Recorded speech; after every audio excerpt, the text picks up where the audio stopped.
മുഖ്യമന്ത്രി വി.ഡി. സതീശന്റെ നേതൃത്വത്തിൽ യു.ഡി.എഫ് സർക്കാർ അധികാരം ഏറ്റെടുത്തതിന്റെ ആഹ്ലാദം പങ്കിട്ട് ബേപ്പൂരിൽ യു.ഡി.എഫ് പ്രവർത്തകർ പ്രകടനം നടത്തി.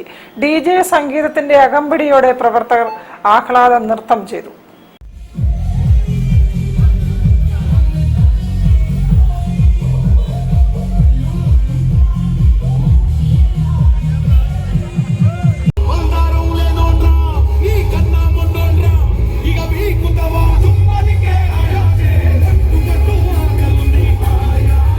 പരുത്തിപ്പാറയിൽ നിന്നും ആരംഭിച്ച യു.ഡി.എഫ് പ്രകടനം രാമനാട്ടുകര അങ്ങാടിയിൽ സമാപിച്ചു. കൺവീനർ ഉസ്മാൻ പാഞ്ചാള, നഗരസഭാ അധ്യക്ഷൻ M.K. Muhammad Ali Kallada, P.K. Azeez, K.C. Rajan തുടങ്ങിയവർ നേതൃത്വം നൽകി. ഫറൂഖ് മുനിസിപ്പൽ യു.ഡി.എഫ് കമ്മിറ്റി നടത്തിയ ആഹ്ലാദ പ്രകടനത്തിന് chairman K.M. Haneefa, convenor M.K. Aboobacker, നഗരസഭാധ്യക്ഷ C. ചന്ദ്രിക, ഷാജി പറശ്ശേരി, M. മൊയ്തീൻ കോയ തുടങ്ങിയവർ നേതൃത്വം നൽകി.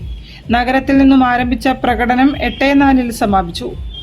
കടലുണ്ടിയിൽ കോൺഗ്രസ് പ്രവർത്തകർ പടക്കം പൊട്ടിച്ചും മധുരം വിതരണം ചെയ്തും ആഘോഷങ്ങൾ സംഘടിപ്പിച്ചു. DCC അംഗം P. ശിവശങ്കരൻ നായർ ഉദ്ഘാടനം ചെയ്തു. ദിലീപ് കരിങ്കല്ലായി അധ്യക്ഷനായിരുന്നു. ശശി തറോൽ, P. ശാരദ, ബാബു പട്ടേൽ, അപ്പു പട്ടാഞ്ചേരി തുടങ്ങിയവരും സംബന്ധിച്ചു. ഫറൂഖ് ചന്തക്കടവ് ഏരിയ കോൺഗ്രസ് കമ്മിറ്റി പടക്കം പൊട്ടിച്ചും പായസം വിതരണം നടത്തിയും ആഘോഷങ്ങൾ സംഘടിപ്പിച്ചു. K.P. അഷറഫ്, ജംഷി മീറ, K. ശ്രീനിവാസൻ, ഗഫൂർ അഞ്ചുകണ്ടം തുടങ്ങിയവർ നേതൃത്വം നൽകി. കോൺഗ്രസ് പ്രവർത്തകർ ചെറുവണ്ണൂർ കുണ്ടായിത്തോട് ശാന്തി ഭവൻ അന്തേവാസികൾക്ക് മധുരം നൽകിയാണ് ആഘോഷങ്ങൾ നടത്തിയത്.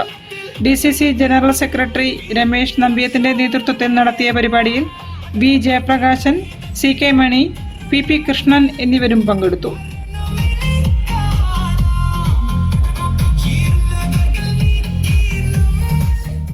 News bureau, Kozhikode. വാർത്തകളിൽ ഒരു ഇടവേള. ക്യാൻസറിനെതിരെ പൊരുതാനായി കാലിക്കറ്റ് സിറ്റി സർവീസ് സഹകരണ ബാങ്കും MVR ക്യാൻസർ സെന്ററും സംയുക്തമായി അവതരിപ്പിക്കുന്ന ക്യാൻസർ ചികിത്സാ സഹായ പദ്ധതിയാണ് മാസ് കെയർ.